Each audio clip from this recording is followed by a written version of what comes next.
Por que clamas a mim? Diz aos filhos de Israel que marchem. Amém, povo de Deus? Amém. É sempre uma graça, um privilégio quando nos é dado essa oportunidade de estarmos diante da Assembleia e de um povo que nós sabemos que para ser um ouvinte da palavra foi pago um alto preço. E Deus tem uma estima por nós, por causa do preço que o seu filho pagou. Então, aos olhos de Deus, nós somos tão importantes como o seu filho Jesus também. E Deus é tão bondade, tão misericordioso, que nos deu a graça de fazermos parte desta nova aliança e de pegar o Evangelho ciente que esta mensagem ficará no espírito daquele que nos ouve. Amém? Então, uma grande responsabilidade estar aqui diante do meu irmão e da minha irmã. E eu gostaria de compartilhar consigo a passagem que nós acabamos de ler no livro de Êxodo. Como o irmão sabe, o livro de Êxodo é o segundo livro da Bíblia. Bem, assim, numa questão de linha, de enquadramento, e faz parte da Torá, porque o primeiro está o livro de Gênesis, e nós nas academias, principalmente na teologia, discute-se que Gênesis também não é um livro a ser escrito, porque assim foi o livro de Jó, e existem Bíblias que fazem a linha de tempo, por exemplo, como a Bíblia integral, que não vai trazer essa cronologia de Gênesis e Êxodo, mas vai começar pelos acontecimentos das coisas. Mas o que nos interessa aqui é aquilo que a igreja, que os teólogos organizaram para nós e trouxeram até aqui, que é informação vital também para nós e que nós devemos reter para a nossa salvação. E a Bíblia diz que Gênesis é o princípio de todas as coisas. Em Gênesis nós vemos tudo a ser narrado, porque tudo praticamente começa em Gênesis. A criação do mundo, o pecado, a visão ou a profecia da redenção, tudo começa em Gênesis.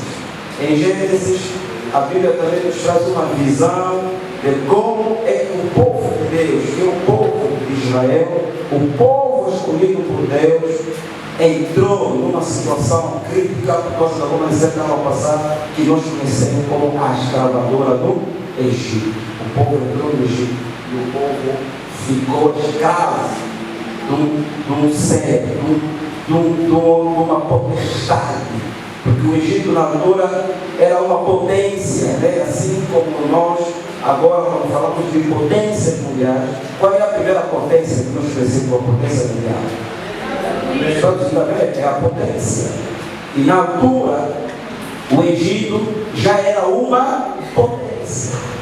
Eu até acompanhei uma entrevista de uma escritora moçambicana, Paulina Chians, em que ela dizia que os orientes, o povo lá do Oriente, o povo lá veio procurar sabedoria em África, veio estudar, porque o Egito tinha as melhores escolas na altura, as melhores escolas. E estamos a falar isso de um continente que se chama África. Então era o berço, como nós estudamos, África é o berço da humanidade. E nós temos que aceitar isso. Por mais que temos os nossos desafios, mas temos que começar a entender que não é à toa que Deus nos colocou em África.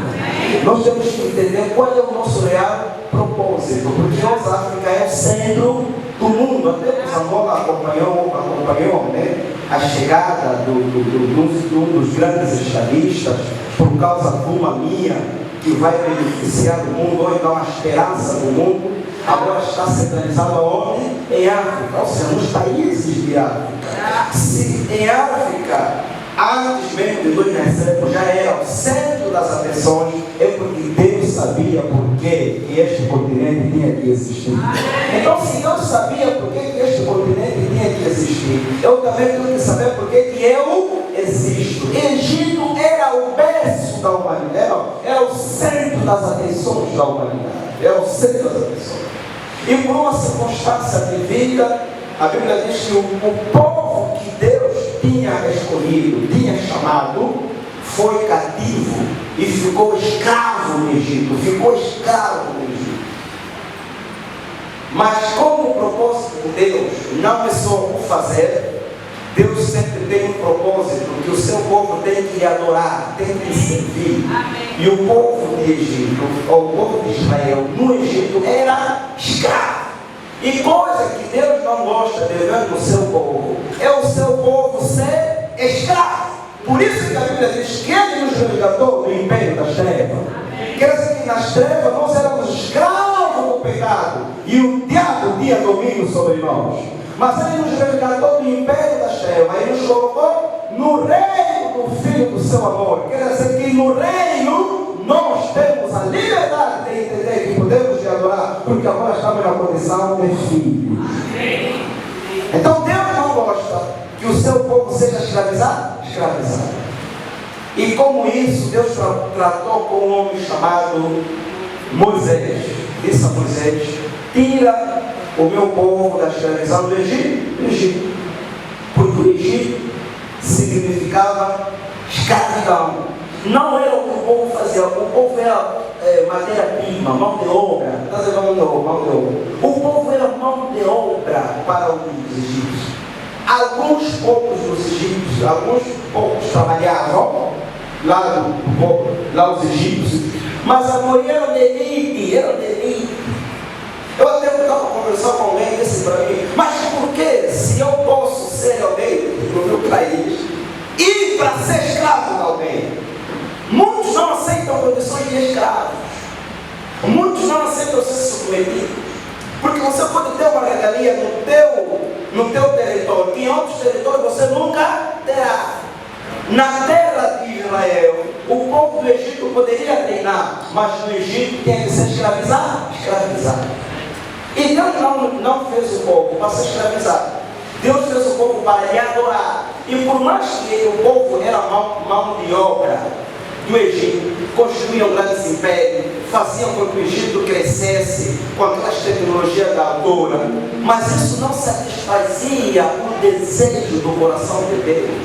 O povo fazia para que o Egito crescesse, mas não era o que Deus queria para o povo, porque o povo não estava a crescer para lhe adorar, não estava a crescer para lhe buscar, não estava a crescer para lhe tirar. E às vezes nós também pensamos que o sinônimo das coisas materiais é uma ligação com o crescimento espiritual. Você pode ter alcance material, mas não ter o alcance espiritual. São dois níveis totalmente diferentes. E o povo tinha o que comer, mas interiormente era vazio, porque não servia ao Deus verdadeiro. E alguns se prostravam, e Deus não queria isso, que o povo que Ele chamou pelo seu próprio nome, que Ele chamou para lhe servir, o povo que Ele separou para Ele, fosse escravo por deuses, irmãos agravados. Eram deuses, servirem outros deuses, adorar aquilo que Ele mesmo fez. Isso não caía no coração de Deus. E Deus falou: eu vou tirar. Por mais que o meu povo tenha o que comer, tenha o que beber, tenha onde viver, eu prefiro colocar ele no deserto, mas ele tem que me servir. E eu entendo que tem deserto que algumas vezes você passa para você aprender a servir a Deus. Nunca despreza os teus desertos, porque no momento do deserto é o momento da solidão.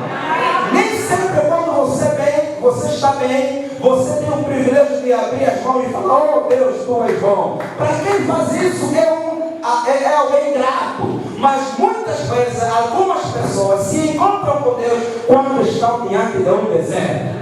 E não se sabe qual é o deserto. Pode ser que é uma enfermidade, pode ser que é uma preocupação da família, pode ser que é uma pressão que você sofre, não sei de quem, pode ser que é uma situação que te tira do ser. Tudo que te tira do ser é um deserto para você se encontrar com Deus. Porque Deus sempre vai falar conosco por intermédio do do silêncio. Deus não fala conosco no barulho, Deus fala conosco no silêncio. Por isso que quando você ora, suplica, é você que está a falar, mas Deus só começa a falar quando a tua alma quieta. Quando a alma quieta, então Deus começa a falar. E Deus prometeu que eu vou tirar este povo do Egito, da escravidão. E quando Deus fala, meu irmão, não importa as tuas razões. O rei Salomão disse: inclina as tuas razões da minha palavra, porque eu também tenho razões. E os grandes leitores da Bíblia que nós temos aqui na sala, sabemos como é que foi o percurso para Deus tirar o povo do Egito. Mas o que vai nos interessar é as três linguagens. Pode repetir comigo? As três linguagens que nós vemos ao ler esse capítulo 14. Três linguagens. Linguagem de homem, ok? De homem sem visão de Deus. Linguagem de homem com uma visão de Deus. E a linguagem do próprio Deus. E eu não sei em qual linguagem você se enquadra. Se você se enquadra na linguagem do homem natural, mas a Bíblia diz que o homem natural não entende as coisas, porque as coisas espirituais se discernem espiritualmente. Não sei em que linguagem você se enquadra. E nós vemos aqui a linguagem de um homem que entende as coisas de Deus. E às vezes, meu irmão, por mais que a tua carne, por mais que a tua forma de pensar é correta, mas tem um momento que você também tem que se esforçar a pensar como Deus pensa, porque você pode estar certo, mas Deus ainda está mais certo ainda. E eu não quero estar certo, eu quero que Deus seja. Se não tiver a direção de Deus, o final dele é um final ruim. Por isso nós, eu e você, não podemos fazer coisa porque outros estão a fazer. Temos que fazer coisa porque Deus está nos guiando para fazer. Porque você e Deus pode ser a maioria, mesmo que você é a minoria, mas sozinho você pode ser um fracassado, ou com a maioria que não tem Deus pode ser um fracassado. Porque a Bíblia diz: todos que são guiados pelo Espírito de Deus são filhos de Deus. Você é uma filha de Deus, eu sou um filho de Deus, você é um filho de Deus. Não anda de acordo às direções do mundo, anda de acordo às direções do teu Pai. Porque Deus quer o nosso bem. E Deus nos ama. E eu tenho uma boa nova para você. Fica quieto e controla o livramento do Senhor. A primeira linguagem que nós vemos nesse texto é a murmuração de um povo de Israel, que é um povo que até agora não entendeu quem é Deus. E quando você está num processo de entender Deus, você tem tua linguagem, mas a tua linguagem nunca é linguagem. O povo, depois de ter saído para o deserto, porque Deus tinha prometido que vocês vão me servir, eu vos darei uma terra. O povo, quando viu atrás, viu que o exército de Israel estava, dos egípcios, estava próximo. Viu o exército próximo. E quando o povo viu o exército, viu aquela multidão, o povo mudou de linguagem. Eu quero te dizer, meu irmão, quando Deus te promete, pega a promessa dele e nunca fica com a tua linguagem. Se Deus te falou que você vai casar, não se preocupa no tempo que você vai passar para casar, vai casar. Só não deixa o deserto te enganar, porque o deserto pode te fazer apanhar uma mala sem asa. Por causa do que mas o tempo está a passar, eu não estou a casar. Cuidado, tenha calma. As mamães dizem: tenha calma. Vale a pena a promessa se cumprir no tempo de Deus do que você esforçar a promessa no teu tempo. Mas como é que eu não vou ficar abençoado se eu sirvo Deus? Como é que eu não vou ficar rico? Vou percorrer o mesmo caminho que o Albert está a percorrer. Você não sabe o caminho que o homem está percorrendo para ficar rico. Fica calma, ou fica calmo. Se Deus te prometer que você vai ser rico, fica tranquilo, aguenta o deserto, no seu tempo você vai ficar rico. Desde que você tenha ações correspondentes com aquilo que Deus te manda fazer. Porque se você pensa, não, mas como é que o irmão, como é que aquele vizinho, ou aquela vizinha, ou aquele colega, ou aquele amigo, já está até aquilo que eu não tenho até agora. Meu irmão, você não sabe a vida dele.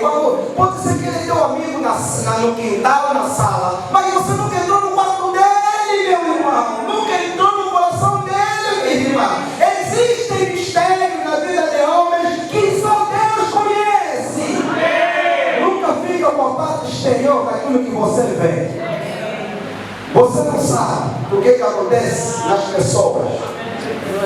Então nunca procura se comparar com quem está mais em frente de você. Se você quer se comparar, compara a tua vida ontem, compara a tua vida hoje e se preocupa em fazer alguma coisa para amanhã.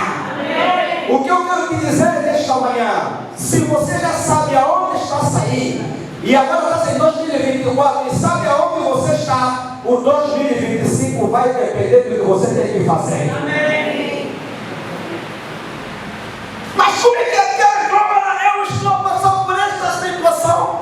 Tenha calma, não esforce as coisas de Deus acontecem naturalmente. Acho que em 2014 recebemos alguém que foi escavar um crânio, lhe deu um cadeado com uma chave para ver se ele fosse um batuqueiro profissional, e aquela chave, em qualquer carro que ele colocasse, ele poderia conseguir abrir o carro. É um preço. O diabo nunca vai te dar nada em vão. Vai te dar sempre alguma coisa em conta de um preço. O Senhor veio confessar. Disse: amanhã eu vou morrer. Vai morrer por quê? Porque o diabo me colocou uma condição. Eu tenho que andar, segundo o que ele disse, eu tenho que andar saindo do Cazenga até no Quilambaquiás sem roupa. E quando as pessoas começarem a me seguir, aplaudir, aquele é o dinheiro que também eu vou começar a ter. Existe um preço que o diabo te manda sempre pagar. Dá para entender? Porque o diabo não quer te dar nada sem você também lhe dar nada. E ele pode começar a te dar, mas quando ele começar a te cobrar é para te destruir drasticamente. E o que nós estamos a ver aqui? O Egito, pelo menos o faraó, tinha que ser grato também, porque o povo fez grandes pirâmides, fez grandes construções. Pelo menos o faraó tinha que entender que se o dono deste povo está a chamar o povo para ele adorar, pelo tempo que lhe serviu, deixa ele ir para adorar o seu Deus, meu irmão. Minha irmã, para Deus as coisas materiais não é o foco. Para Deus o essencial é o teu coração para Ele. Amém. Deus não está preocupado com as coisas materiais, porque são as quebras. A Bíblia diz que Ele nem poupou o seu próprio filho, nem poupou o seu próprio filho. E como não vos dará as coisas que dizem respeito a essa vida? Só que o povo viu de Israel, viu os egípcios a chegar, e eles mudaram de linguagem. Porque nós somos muito fáceis em mudar de linguagem diante de alguma circunstância, diante de alguma situação ou de problema. Nós já vimos um irmão da igreja que quando ele está no culto, a oração dele quase que pula e fura esse dentro falso para sair lá em cima. Mas uma vez estava na sombra da morte, e ele está nos falar, nós estamos a falar, Deus, irmão, Deus vai me curar. O irmão está nos agarrar, Deus vai me curar, eu quero morrer, eu quero morrer. Nós lhe falamos, irmão, lembra no dia da tua aflição?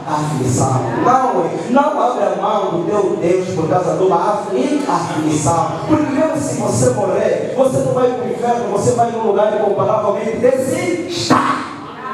Nunca deixa um problema te tirar a consciência que você serve um grande Deus. Aliás, diante dos grandes problemas, reconheça que você tem um grande Deus. E os nossos problemas nunca são tão grandes como grande é o nosso Deus. Por isso é que nós cantamos quão grande.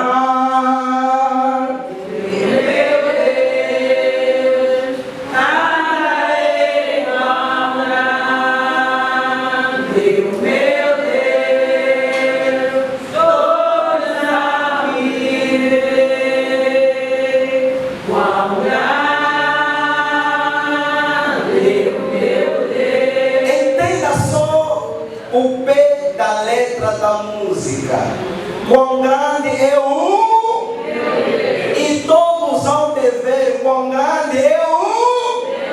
Então eu tenho uma boa nova para você. O teu problema pode ser grande, mas Deus é mais grande que o teu problema. Só que o grande problema é que muitos estão a ver o grande problema, mas também tenha certeza que amanhã muitos verão o quão grande é o teu Deus.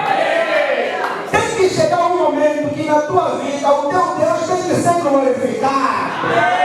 Vamos deixar dessa vida, dos problemas serem glorificados, das situações serem glorificadas. Outras pessoas estão a ser mais conhecidas pelos problemas do que pela grandeza do seu grande Deus. Deixa que as pessoas não te conheçam pelos problemas, mas te conheçam pela grandeza do teu Deus. Elas falem assim, ou eles falem assim: eu posso crer que se existe um Deus que operou na vida da irmã A, Ele também pode operar na vida do irmão B. E nós, meu irmão e irmã, pode ter certeza. Não sei o que é que se passa, mas muitos se identificam na linguagem do povo de Israel. Porque quando ele tem problema, para ele, Deus dele já não existe. Mas quando você tem problema, é o momento de você reconhecer mais a grandeza do teu Deus. É o que eu estou a dizer. Nunca atiremos a toalha ao tapete por causa dos nossos problemas. Progredir. Deus te quer que venha progredir. Então o que vai demais na tua vida não é o que o diabo está a falar, é o que o Deus já falou. Então, diante de uma situação, nunca fica com uma linguagem de ingratidão, porque o povo de Israel aqui está tendo uma linguagem de ingratidão. Eu leio o Antigo Testamento, mas eu gosto muito do Novo Testamento. Só que a teologia do Antigo Testamento diz que na Antiga Aliança Deus está oculto e na Nova Aliança Deus está revelado. Só que na Antiga Aliança tem coisas que falam sobre a natureza do homem que na Nova Aliança não fala. Porque na Antiga Aliança você vai ver um homem a ser descrito, a se ali descrever que você sem Deus, você é sem mesmo nada. Porque esse coração do povo de Israel é um coração ingrato.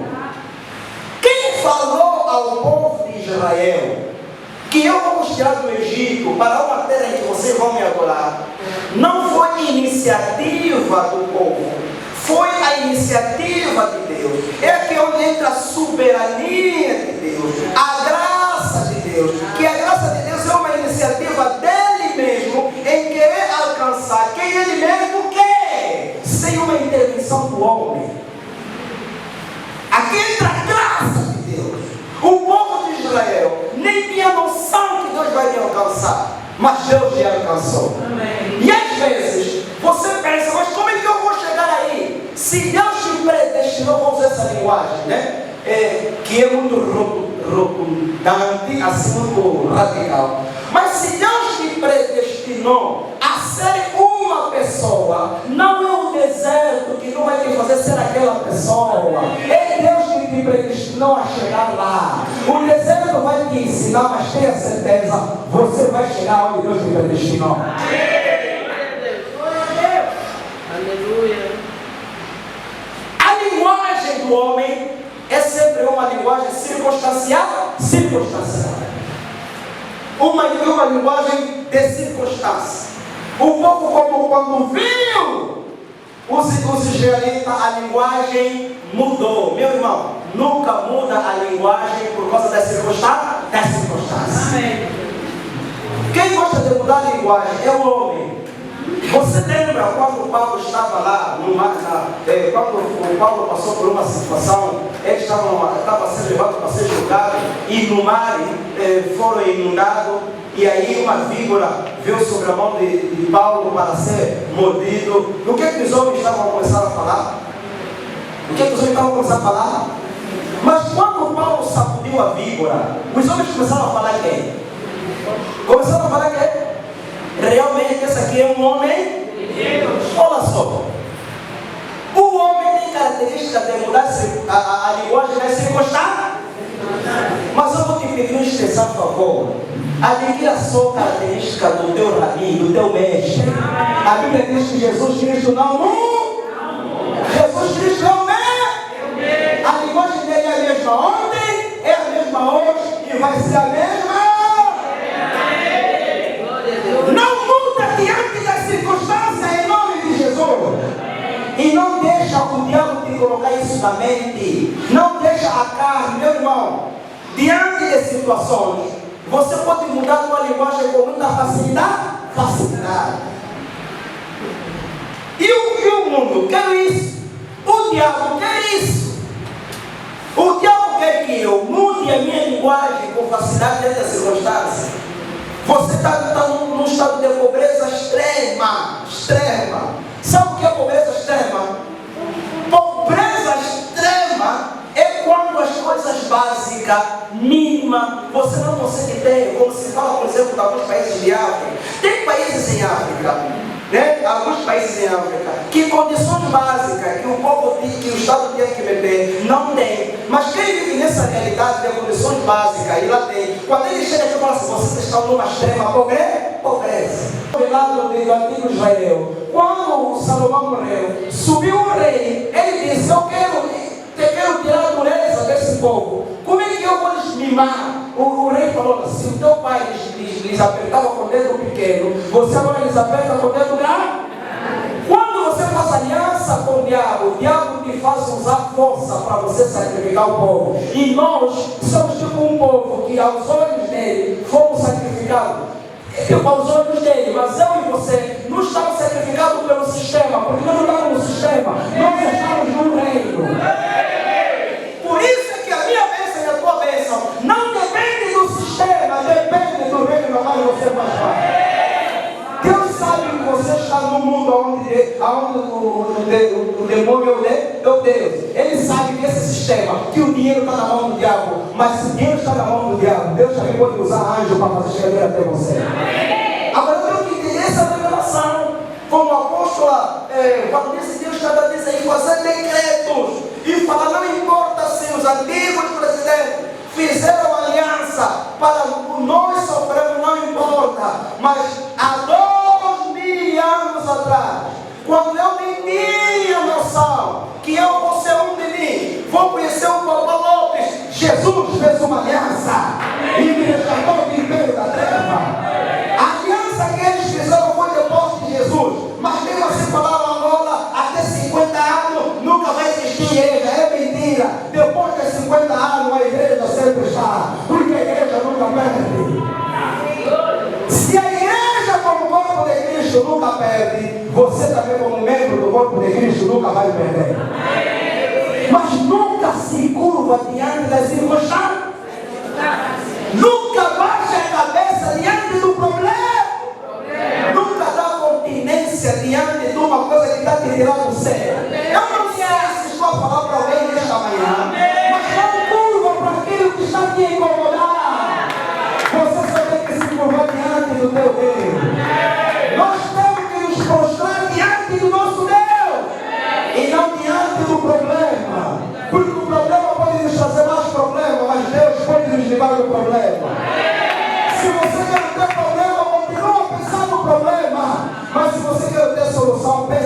a solução.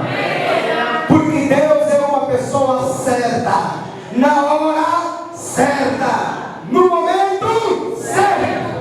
Existem pessoas certas nos lugares errados, como existem lugares certos para pessoas erradas. É relativo, mas Deus não entrou no teu coração na hora incerta, entrou na hora certa. Você não entraria no coração daquele teu primo que até agora não se converteu, mas entrou no teu coração. Você não entraria no coração daquele teu vizinho que até agora não se converteu, mas entrou no teu coração. É porque é a hora certa que ele entrou na tua vida. Então, se Deus entrou na hora certa na tua vida, é porque as coisas certas têm que começar a acontecer. Moisés, quando viu que o povo estava com medo, a Bíblia diz que o povo estava a falar para Deus, mas a forma como o povo estava a falar para Deus é falar contra Deus a Moisés. No deserto não se mora, no deserto se cresce. Meu irmão, no deserto se cresce. E não fale mal dos desertos, agradeça pelos teus desertos. Pode ser que você está numa solidão, não tem pessoas para falarem contigo, mas Deus está presente para falar contigo. Pode ser que você está passando uma situação e não tem pessoas para te ajudarem, mas Deus é ajuda presente no momento da nossa aflição. A Bíblia diz que Deus é o socorro presente no momento da minha aflição. Então, você nunca vai morrer no deserto. Tem pessoas que se hoje passar muita fome, o mundo para ele tipo desabou. Ai, eu vou morrer de fome. Mentira. De fome, se você é filho de Deus, você nunca vai morrer. Porque Davi falou: nunca vi o justo a mendigar, e nem o seu filho a passar por ele. Bom, ele era justo por causa da aliança que fazia com Deus. Eu e você somos justos porque Jesus nos fez a sua justiça. A Bíblia diz que aquele que não conheceu o pecado se fez pecado por nós, para que nós nele fôssemos a justiça de Deus. Eu sou justo e eu posso andar na profecia de Davi. O justo nunca mendiga. O justo nunca mendiga. O que eu preciso é saber a linguagem de Deus. E qual é a linguagem de Deus? É a linguagem que Moisés vai usar. Porque quando você usa a linguagem de Deus, Deus te manda marcar um par.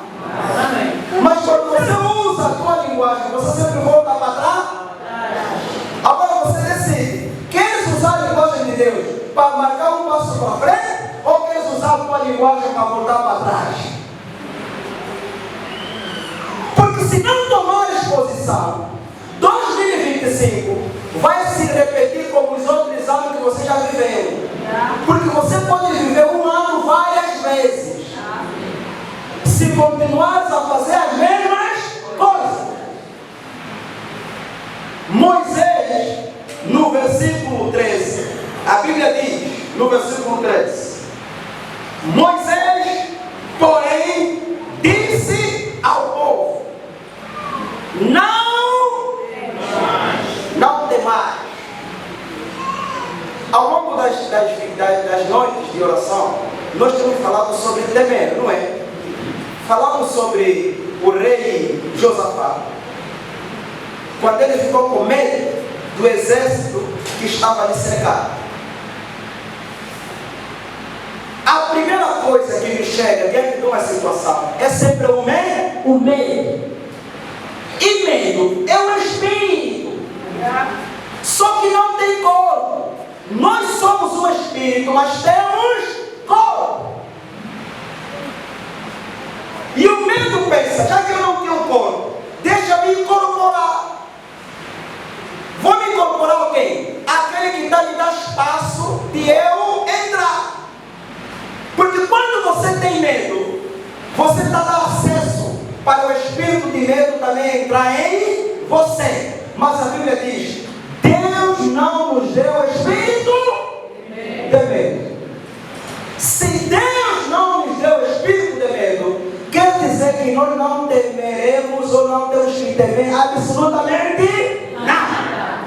Por isso que a irmã Sofia cantou. Como é que a irmã Sofia cantou? Por isso não temerei, nada temerei. Por isso não temerei, nada temerei. Quer dizer que diante de qualquer circunstância, eu não tenho que ter medo.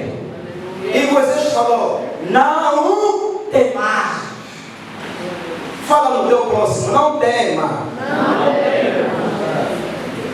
Ficai quietos. Dá para entender? Agora, a linguagem de Moisés está sendo uma linguagem diferente da linguagem do povo que não tem visão de Deus. Deus agora, por intermédio de Moisés, está falando uma coisa totalmente diferente. Se o povo estava a temer e não estava inquieto, Moisés aproveitou a ocasião. Ele falou, vocês agora não fazem o quê? Não temem. E fiquem quietos. Porque é difícil numa aflição você não temer e ficar quieto. Numa aflição, você fica caber ou os pensamentos, ou o corpo, ou a pressão. Mas aquele momento da agitação é o momento do diabo que eu aproveitar para te tirar do sério.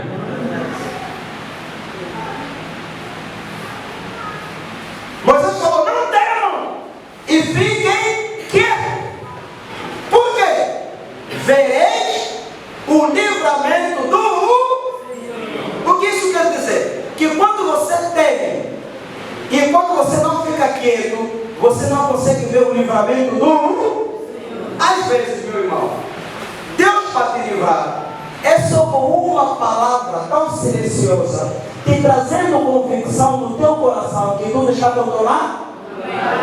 Só que eu penso que a situação só vai mudar quando o exteriormente começar a mudar. Não.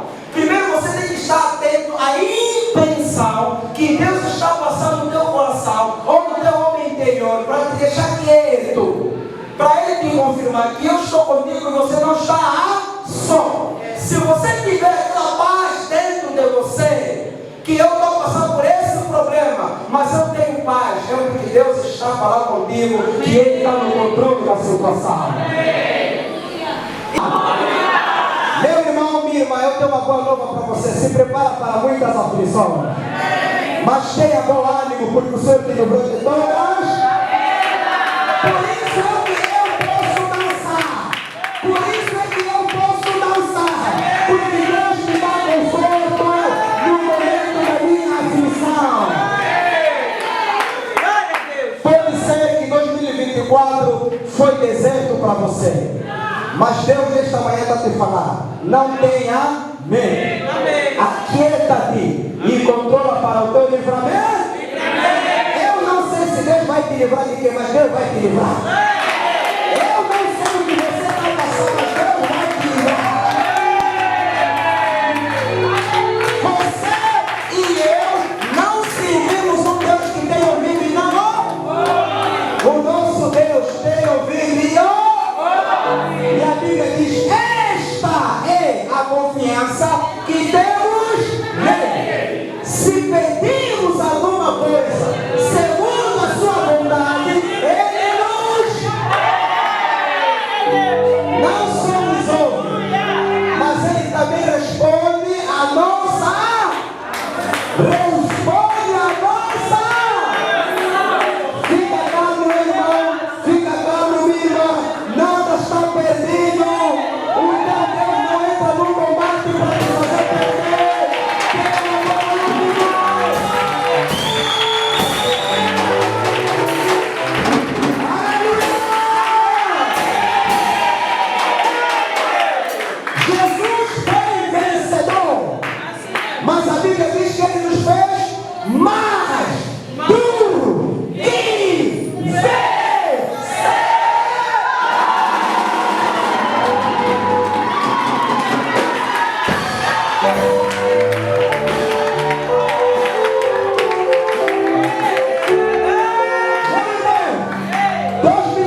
Porque se eu não fosse afligido, eu não conheceria a bondade e a grandeza do meu.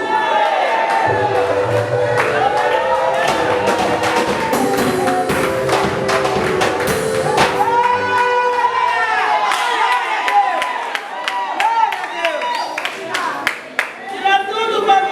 Vamos deixar a boa cantar. Ei, na linguiô, na linguiô, na linguiô, na linguiô.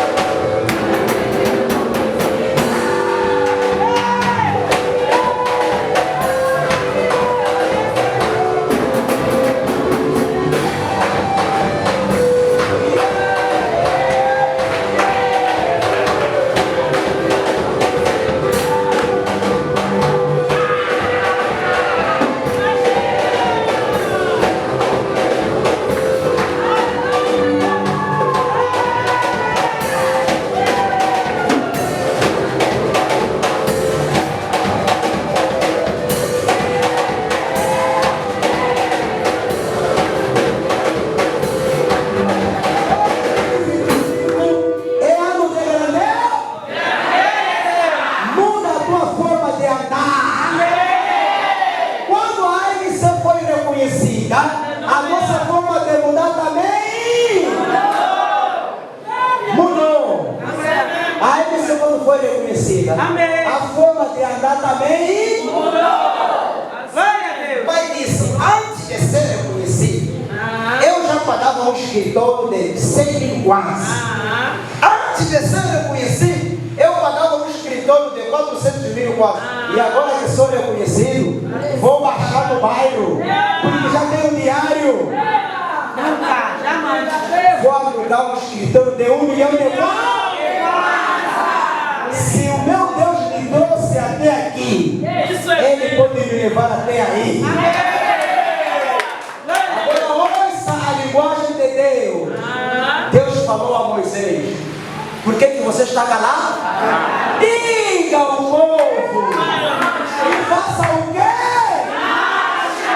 Eu vou te pedir uma expressão.